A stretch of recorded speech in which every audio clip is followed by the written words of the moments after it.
Hi everyone, my name is Lauren Silverman, and you are watching New Deal Creative Arts Center's Stories at 7. Tonight I decided to read a book called Seymour Bleu by Catherine Deeter, and I chose this particular book because it was my favorite book when I was a kid. So I really hope you guys enjoy it just as much as I do. All right, let's get started. For days now, Seymour Bleu, the famous artist, had been bewildered. He sat in front of his beautiful, perfectly white as an Arctic summer, new, tightly stretched canvas. His paints were mixed and carefully laid out on his palette, cool colors together, like moss green and true blue, warm colors together, like crimson red and daffodil yellow. His pencils were sharpened, and his brushes were clean and poised for action. But Seymour Bleu wasn't. He began to pace back and forth across the studio floor because he was completely perplexed about what to draw and paint. He was beginning to lose confidence in himself. Seymour Bleu was afraid he had forgotten how to create. In frustration, he opened the refrigerator door and pulled up a chair. That yummy chocolate cheesecake was certain to make him feel better. Or maybe a little taste of pickled corn, or a lick of artichoke pâté, or a sip of limeade. No. The food might be briefly distracting, but he had to find a real solution, a source of inspiration. His garden had always been a fertile resource. It was filled with so many colors, alive and buzzing. The warmth of yellow and red parrot tulips, the chill of electric blue delphiniums, the mauve and magenta irises, and the purple and rust pansies, adrift in a sea of viridian. There were so many fragrant shapes and textures, all reaching out for the sky. But not even Penguin Rock could reveal any answers today. The enthusiastic warble of the red-winged blackbirds led Seymour Bleu to the lake in his pursuit of what to draw and paint. The tangerine and amethyst rowboat glided easily through the chartreuse lily pads. He looked out at the hypnotic, rhythmic ripples making colorful patterns on the water's surface. A vague memory of mixing cardinal red paint with canary yellow on his palette flitted across his mind and disappeared beyond some lavender hills. Perhaps he would have to get another job. He thought about selling used cars. He thought about working at Cafe Olay. No. He loved color and form and light and shadow, and he loved exploring ideas on his beautiful white canvases. Seymour Bleu, artist for all his days. If only he could figure out what to draw and paint.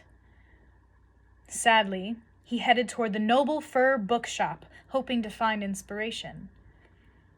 There was something reassuring about the smell of fresh-colored inks on creamy new paper. He thumbed through emerald green Bora Bora and flipped across centuries of lumbering dinosaurs. He browsed indigo blue galaxies and drifted by sunken treasures in a blue mist. He visited studios of the old masters Leonardo da Vinci and Michelangelo, who were grinding pigments to bring frescoes to life and polishing exquisite figures released from blocks of Carrara marble. Still, no ideas of his own. Still, he didn't know what to draw and paint. The art museum was his last resort. In the past, he had always found stimulation and comfort as he strolled from gallery to gallery, embracing the magic.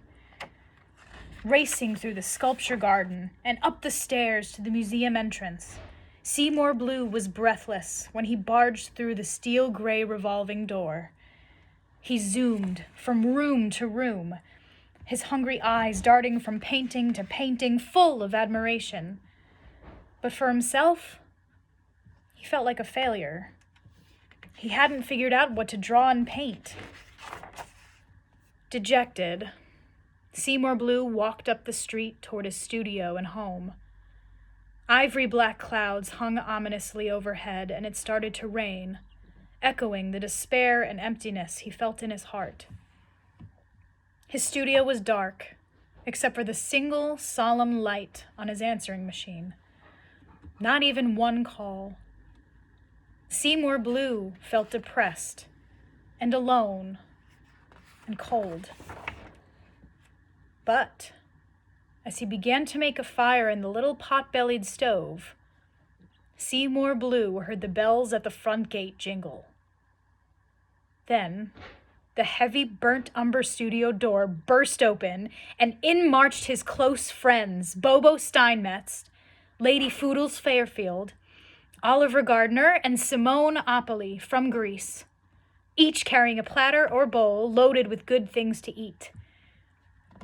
The surprise on Seymour Blue's face prompted Oliver Gardner to shout out, "Seymour Bleu!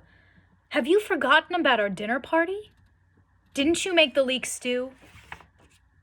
The feast was spread out on the table among the colors and the brushes and the tubes of paint. His good friends had prepared delicious dishes, all beautifully presented. A sunbeam gilded Seymour Blue's heart as his friends shared their bounty. Simone Opoli, from Greece, slipped her arm into his with a squeeze. Late into the night, the partiers ate, and they sang, and they laughed, and they talked. Encouraged by the warm feelings he shared with his guests and touched by their kindness, Seymour Bleu remembered what inspired him most of all, and that was drawing his friends close to him. That night, Seymour Bleu dreamed a vision for a new series of paintings. At dawn, he woke with great expectations and leaped from bed in a delirium of happiness. From the pencil guided from his firm grip flowed a drawing onto the milk-white canvas, a map constructed to support his vision of color. Seymour Bleu sashayed across the floor, picked up his paintbrush, and began to paint. And there you go. That was Seymour Bleu by Catherine Deeter. Thank you so much for participating in New Deal Creative Arts Center Stories at 7. Please tune in tomorrow night for another story. Bye, guys.